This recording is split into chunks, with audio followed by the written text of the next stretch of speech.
23rd April 2012. Released on bail following a magistrate's court hearing for offences they claim to have not committed. These youth are among a group of individuals taken into custody by the Dematagora police on the 21st of April under charges of being in possession of drugs and hand bombs. These residents of the T20 Watta in the Wanathapula area in Colombo bear scars of the incident which are still fresh in their minds.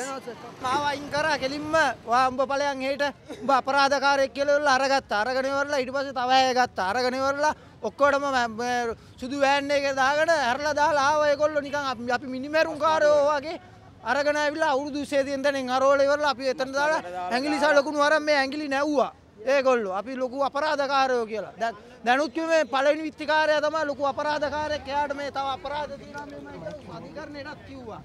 ඊට පස්සේ අධිකරණයේ හිටිය නඩුකාරා නෝනා කිව්වා මේ ඒගොල්ලෝට මේ පුද්ගලික අප දීලා ඒගොල්ලෝ මේ අරින්න කියලා ඒවල. අපි අපරාධයක් කරේ නැති ඉඳ අපරාධ කරපු නැති අපිට තමයි මේ අසාධාරණ අපිට කරේ. අවුරුදු 16 ළමයාට මේ මූණ වාලා ගෙනියලා මොනාට දැම්ම කියලා දාන්න කුඩු අපේ පුතා කිව්වා ක්‍රෑම් පාත් දාලා කියලා මට කියනවා කුඩුවේ අටෝ කටවාපන් කියන්න එපා බලපන් උඹට අපි අපේ ඒ ළමයාට ගහලා හොඳටම ගහලා කුඩුවේ ඇතුලේ ගහලා රේල් පාරේ මේම පාගලා ඒ ළමයා පාගලා කියපන් මේ කුඩුව ඇතුලේ කියපන් ගැව්වනේ බැරි කමර තමයි අපේ පුතා කිව්වා මං ගැව්වා තමයි කියලා. In total, 33 men were arrested, amongst which 4 were released without charges and 27 released on bail. The remaining 6 are still in police custody under charges of being in possession of drugs and hand bombs. It is the nature of the police action and unfair treatment meted out to them which has created much uproar. Seeking justice following their release, the group proceeded to the Human Rights Commission to file a fundamental rights petition over the arbitrary manner in which they were arrested, with assistance from Udul Premaratna and Nuwan Bopage, both activists and lawyers working with the Movement for People's Struggle. මේ අත්අඩංගු ගැනීම පිළිබඳ police මාධ්‍ය ප්‍රකාශ කරේ ඒ අත්අඩංගුගත සියලු දෙනා police වරෙන්තු සහිතව අධිකරණ වරෙන්තු සහිතව සිටපු අය සහ ලියාපදිංචි අපරාධකරුවන් බව තමයි ඔහු කිව්වේ. නමුත් අද අධිකරණ ඉදිරිපත් කරනකොට පොලිසිය අධිකරණ ඉදිරිපිටදී කිව්වේ එතන ඉන්නේ වරෙන්තුකරුවන් දෙදෙනෙක් පමණයි කියලා. පොලිසිය ප්‍රකාශ කරේ එදින අත්අඩංගු ගත්තේ 23 දෙනෙක් පමණයි. ඒ වගේම මීට පෙර අද ඉදිරිපත් කරන 23 දෙනෙක් පමණක් මීට පෙර 4 දෙනෙක් නිදහස් කරයි කියලා. එතකොට පැහැදිලි ප්‍රශ්නයක් නගිනවා. පොලිස් මාධ්‍ය ප්‍රකාශ කරේ 33 දෙනෙක් ගත්තයි කියලා කිව්වට මේගොල්ලෝ කියන්නේ 27 දෙනෙක් විතරයි ගත්තේ කියලා. එතකොට 4 දෙනෙක් නිදහස් කළා 23 දෙනෙක් ඉදිරිපත් කරනවායි කියලා. නමුත් 6 දෙනෙක් පිළිබඳව ප්‍රශ්නයක් තිබෙනවා. ඒ 6 දෙනා අතුරුදහන්. The incident that took place in Wanathamula has renewed concerns over arbitrary arrests and challenges to democracy which have remained unaddressed.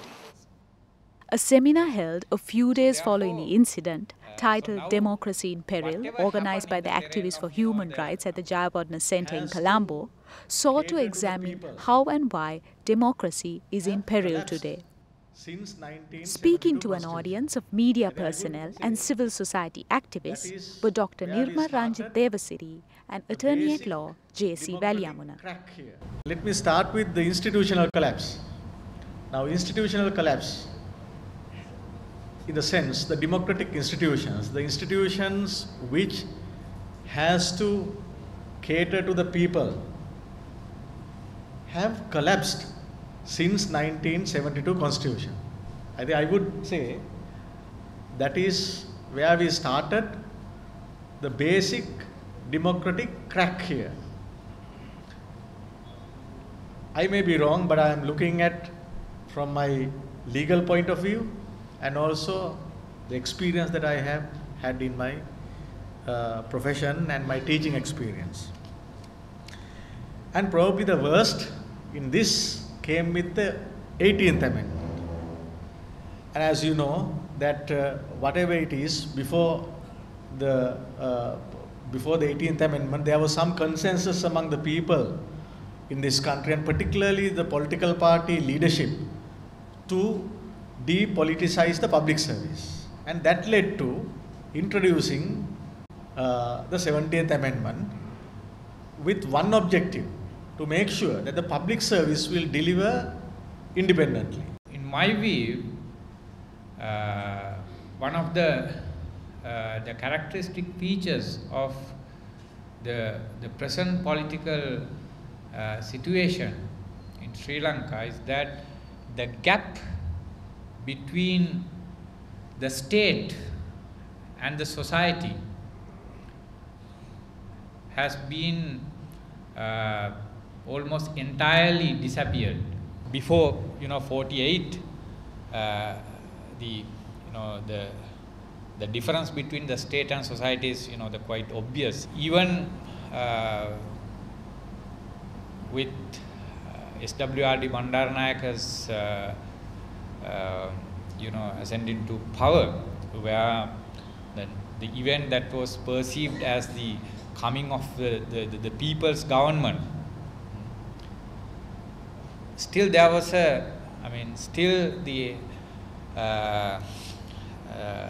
the political power was in the hand of a kind of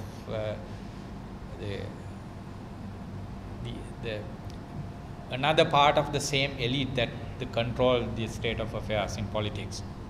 Therefore, so now whatever happened in the terrain of the discourse of democracy can be translated into the masses, the language, the discourse of the masses, as a sinister move that threatened the very existence of our society, our country, our nation, everything. The political regime we have is a homegrown regime. The political ideology, of course, there are a lot of elements that came from the different sources, but the specific articulation is a homegrown thing, right? So now, the J.R. Jayawardena tried his best to introduce the neoliberal, the economic agenda to Sri Lanka and change the landscape of Colombo city and so on. But he failed. Events such as this are viewed as important for critical thinking to take place in society and to raise public consciousness on key challenges to democracy, which include questions relating to the independence of the judiciary and law enforcement mechanisms in the country. තවදුරටත් අපි බලාපොරොත්තු වෙන ප්‍රජාතන්ත්‍රවාදය රකින්න නීතිය සහ ව්‍යවස්ථාව සහ අධිකරණය සහ වෙනත් දේවල් මත. නමුත් අදට ක්‍රියාත්මක වෙච්ච දේවල් සහ මෑත ඉතිහාසයේ සිදුවීම් දිහා බලනකොට ඒවා තවදුරටත් වළංගු නැහැ කියන එක කාරණේ තමයි අපිට තේරුම් යන්නේ. මේක යුද්ධ කාලයකදී වුණා නම් අපිට කියන්න පුළුවන් යුදමය තත්ත්වයක් තුල කියලා. එහෙම නැත්නම් සිවිල් යුද්ධයක් වගේ කාලයක කියන්න පුළුවන් මේක සිවිල් යුද්ධයක් තත්ත්වයන් තුල මේ විදිහේ නීති විරෝධී හමුදා සහ නීති විරෝධී කණ්ඩායම් ක්‍රියාත්මක වෙනවා. මේක අපිට අද දවසේ හැමදාම තැන් ලැබෙනවා මේ දේ සිද්ධ වෙමින් තියෙනවා කියලා.